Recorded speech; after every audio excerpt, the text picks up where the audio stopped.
South by Southwest, the annual Austin, Texas festival happening now through March 15th, showcases the best in film, music, and interactive media, and this year chose to spotlight the future of experiential storytelling at Disney parks. Disney Experiences Chairman Josh D'Amaro and Disney Entertainment Co-Chairman Alan Bergman, along with some special guests as well, led a panel called The Future of World Building at Disney. Josh and Alan showcase how Disney Experiences and the Walt Disney Studios collaborate to create highly immersive experiences that allow guests to enter their favorite Disney stories. From films inspiring park attractions to parks influencing future films, this dynamic partnership continues to bring Disney magic to life in new and exciting ways. And with that, we got a bunch of updates and new looks at some in-development projects coming soonish to Disney parks. And here's the first one I want to talk about, because I am a big Marvel fan. So at D23 2024, we learned that Avengers Campus would be expanded in Disney California Adventure Park. That expansion will include the addition of 2 new attractions,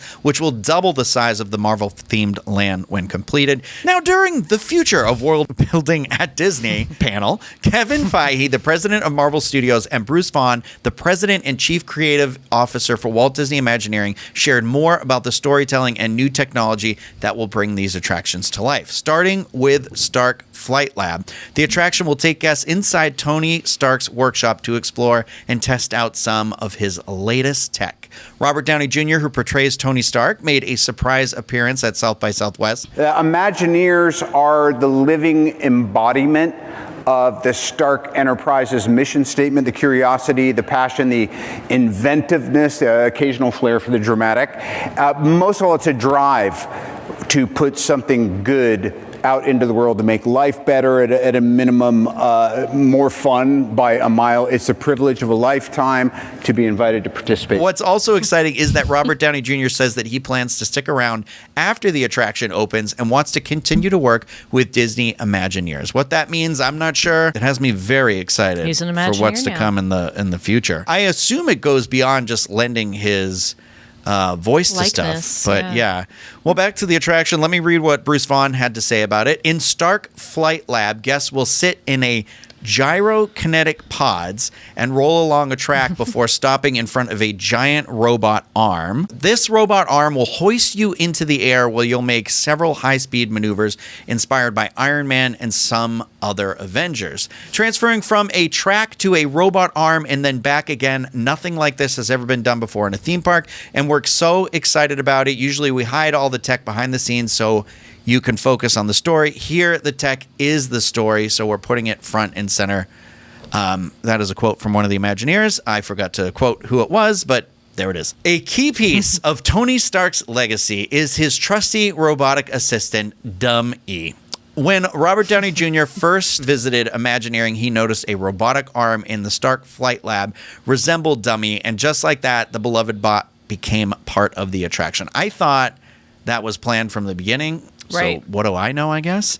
To bring the robots in Stark Flight Lab to life, the team used dancers and motion capture to create a virtual mirror integrating realistic movements into early ride mock-ups. Their goal, to make these bots feel as lifelike as Dummy himself. The fact that they used motion capture is really fascinating to me. The fact that you sit side by side in this 2-person sort of cart, and then the machine is going to pluck you up and then pick you up is really interesting to me. I wouldn't trust anybody but Disney to do that to me. When I watch that happen, I'm like, oh, is that safe? Of course it's safe because it's Disney, but I'm like, ooh, that makes me a little nervous. Well, I wrote in my notes, sort of wild to me using the motion capture and the dancers. I legit thought it was just going to be a ride that picked you up, shook you with its mind powers, and put you back like down. a dog.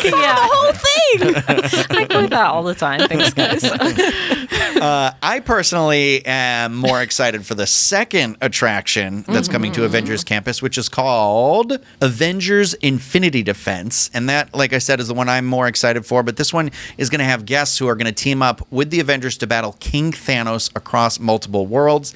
Then they'll fight alongside Black Panther, Ant-Man, Hulk, and more fan favorite heroes to save the universe yet again. An Avengers job is truly never done. You never get to retire in this job. I noticed a couple things. Disney shared a new look at development of this attraction during the We Call It Imagineering episode on YouTube that I mentioned earlier. It does look like this is going to be a 3D glasses wearing attraction, which I find to be a little bit of a bummer. But I'm not going to pass judgment until we ride it. I just feel like in 2025, do we really need to be wearing 3D glasses anymore? I'm just happy the attraction is finally happening.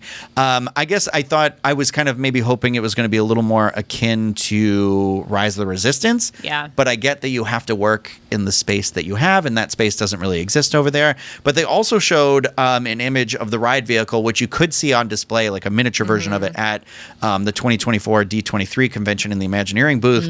And it does look very similar to a ride vehicle of a theme park down the street from us here in Orlando. And who's in charge of these two projects exactly? Who's the mutual link here? I feel like the who are you? Who are you? Yeah. Scotty.